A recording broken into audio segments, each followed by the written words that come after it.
penuaan. Satu benda yang kita semua akan lalui setiap saat dalam hidup kita. Tapi kan, ia juga salah satu misteri yang paling peribadi. Walaupun ia satu pengalaman universal untuk semua orang, cara ia berlaku pada setiap seorang daripada kita sangat-sangat berbeza. Anda mesti pernah terfikir pasal ni kan? Cuba fikir sekejap. Mesti ada kenal seseorang yang nampak jauh lebih muda dari umur sebenar dia. Atau mungkin sebaliknya. Rupa-rupanya ini bukan sekadar nasib atau genetik semata-mata tau. Ada sebab-sebab biologi yang sangat mendalam di sebalik perbezaan ni.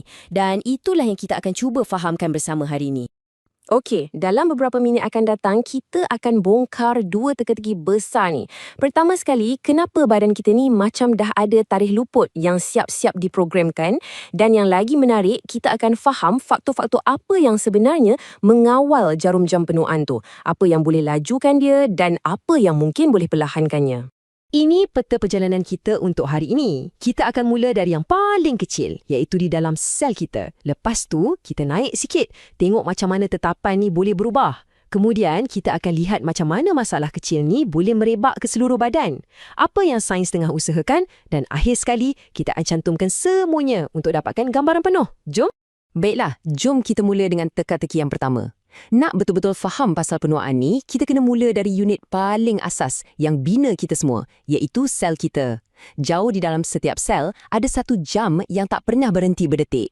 Bayangkan DNA kita ni macam sepasang tali kasut. Hujung plastik kat tali kasut tu penting gila kan? Dialah yang halang tali tu dari terurai dan rosak. Nah, dalam sel kita, benda yang sama fungsinya dipanggil teloma. Dia macam penutup pelindung kecil kat hujung setiap kromosom kita. Tugas dia, jaga semua maklumat genetik penting kat dalam tu. Tapi kat sinilah masalahnya bermula. Setiap kali sel kita membahagi, contohnya untuk sembuhkan luka atau ganti sel lama, mesin yang salin DNA kita ni tak berapa sempurna. Dia tak boleh salin sampai ke hujung-hujung kromosom.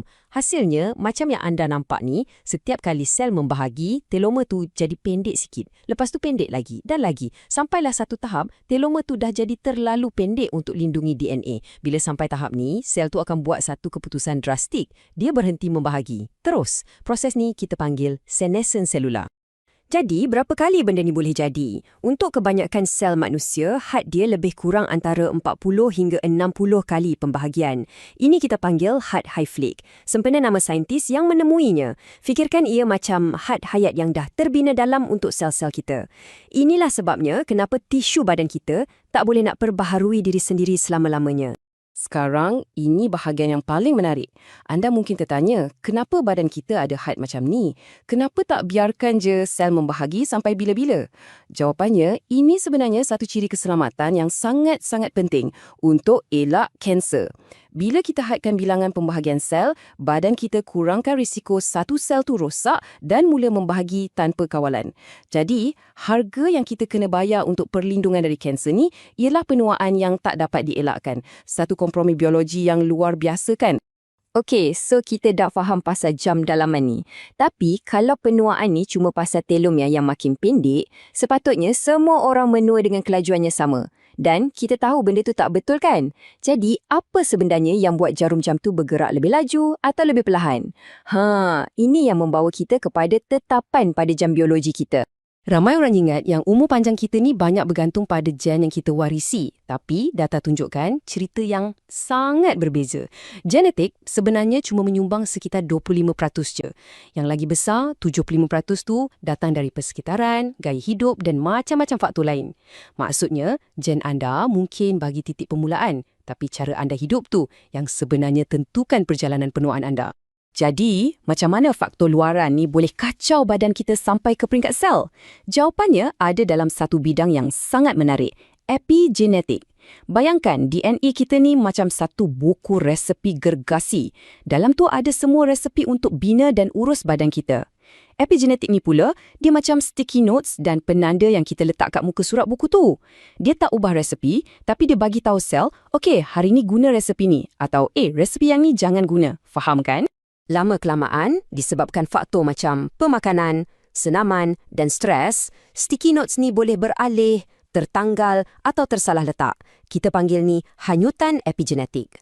Bila benda ni jadi, sel kita mungkin mula baca resepi yang salah atau abaikan arahan penting. Ini nak antara sebab utama kenapa usia biologi kita, iaitu keadaan sebenar badan kita, boleh jadi lebih tua atau lebih muda berbanding umur kita pada kad pengenalan. Okey, jom kita patah balik sekejap ke sel-sel yang dah berhenti membahagi tadi, sel senescence tu. Dulu, saintis ingat sel-sel ni macam dah pencen je, duduk diam-diam, tak buat apa. Tapi sekarang kita tahu, ia tak semudah tu. Sebaliknya, ia boleh bertukar jadi sesuatu yang jauh lebih bahaya. Jadi, apa masalahnya dengan sel zombie ni? Pertama, dia degil, tak nak mati.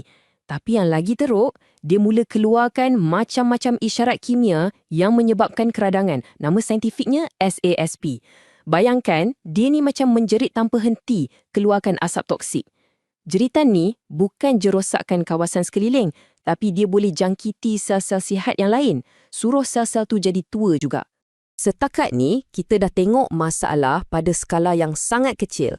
Teloma memendek, sel zombie. Sekarang jom kita zoom out sikit. Kita tengok macam mana masalah-masalah kecil ni bergabung dan bagi kesan pada seluruh badan kita. Mewujudkan satu kelembapan sistemik yang kita rasa sebagai penuaan. Kesan gabungan daripada semua sel zombie yang menjerit ni mewujudkan satu keadaan yang dipanggil inflammaging. Ini bukan keradangan biasa yang bengkak dan merah bila kita luka tu. Ini keradangan kronik yang tahapnya sangat rendah, macam bunyi noise yang tak henti-henti kat latar belakang. Secara senyap-senyap, selama berpuluh-puluh tahun, dia makan tisu dan organ kita sikit demi sikit. Dan inilah yang dikaitkan dengan banyak penyakit orang tua macam sakit jantung dan artritis. Dan kat sinilah keadaan jadi makin parah. Ia mewujudkan satu kitaran ganas yang tak berhenti. Sel zombie keluarkan isyarat keradangan. Keradangan tu pula rosakkan sel-sel sihat yang lain. Dan apa jadi pada sel sihat yang dah rosak tu? Sebahagian daripadanya akan jadi sel zombie yang baru yang akan hasilkan lagi banyak keradangan. Nampak tak? Ia satu kitaran yang makin lama makin laju mempercepatkan proses penuaan. Nak tambah lagi masalah, sistem pertahanan badan kita, sistem imun yang sepatutnya bersihkan sel-sel zombie ni pun makin tua. Proses ni dipanggil immunosenescence. Bayangkanlah, pengutip sampah dalam badan kita dah jadi makin tua, makin perlahan dan makin tak cekap. Sampah sarap, dalam kes ni sel-sel zombie, akan mula menimbun. Benda ni buatkan seluruh persekitaran badan kita jadi makin toksik. Jadi bukan je kita hasilkan lebih banyak masalah, keupayaan kita nak bersihkan masalah tu pun makin merosot. Okey, kita berhenti sekejap. Kita dah faham pasal jam, tetapan epigenetik dan sel zombie yang buat kacau. Mungkin bunyinya macam menakutkan sikit kan? Jadi soalan seterusnya, apa yang kita boleh buat? Jom kita tengok beberapa lagi pemain utama dalam cerita ni dan apa yang sains tengah kaji untuk cuba campur tangan. Selain apa yang kita dah bincang, ada dua lagi proses penting. Pertama, mitokondria kita, kilang tenaga dalam sel, makin lama makin kurang cekap. Ini macam kita cuba jalankan satu bandar besar dengan bekalan elektrik yang makin kurang. Semua kerja-kerja pembaikan jadi susah. Kedua, sistem kawalan kualiti protein kita mula gagal. Ini buatkan protein yang rosak terkumpul dalam sel, macam sampah yang tak dikutip, dan ia ganggu fungsi normal sel. Jadi, apa yang sains boleh buat? Slide ini penting untuk bezakan antara harapan dan realiti. Contohnya, sekatan kalori. Dalam kajian pada manusia, ia dah tunjukkan boleh perlahankan sikit jam penuaan biologi kita, mungkin sebab ia kurangkan stres pada sel. Lepas tu ada senolitik, ubat yang direka khas untuk cari dan musnahkan sel zombie. Dalam kajian haiwan, hasilnya sangat memberangsangkan. Tapi pada manusia, kajian masih di peringkat yang sangat awal. Jadi, poin penting kat sini, kita kena realistik. Belum ada pil ajaib lagi. Tapi pemahaman kita tentang semua ini berkembang dengan sangat pantas. Kita dah tengok banyak bahagian yang berbeza kan? Telomere, epigenetik, sel zombie, keradangan, mitokondria. Mula-mula mungkin nampak macam masalah-masalah yang berasingan. Tapi sekarang, di bahagian terakhir ni, jom kita cantumkan semua kepingan teka-teki ni untuk nampak gambaran besar yang sebenar. Perkara paling penting untuk kita faham tentang penuaan bukanlah sebab tunggal. Ia adalah satu rangkaian yang saling berkaitan dan saling menguatkan. Cuba lihat macam mana semua ini bersambung. Hanyutan epigenetik dan kerosakan mitokondria hasilkan lebih banyak sel zombie. Sel zombie pula sebabkan keradangan. Sistem imun yang lemah gagal nak bersihkan semua tu. Dan keradangan kronik tu sendiri mempercepatkan semua kerosakan yang lain.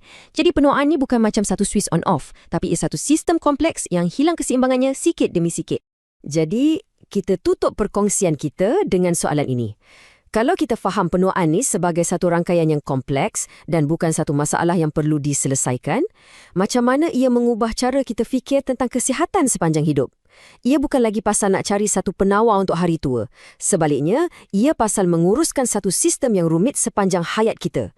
Fokusnya berubah daripada cuma merawat penyakit bila dah sakit kepada menjaga daya tahan dan keseimbangan sistem biologi kita bermula dari hari ini.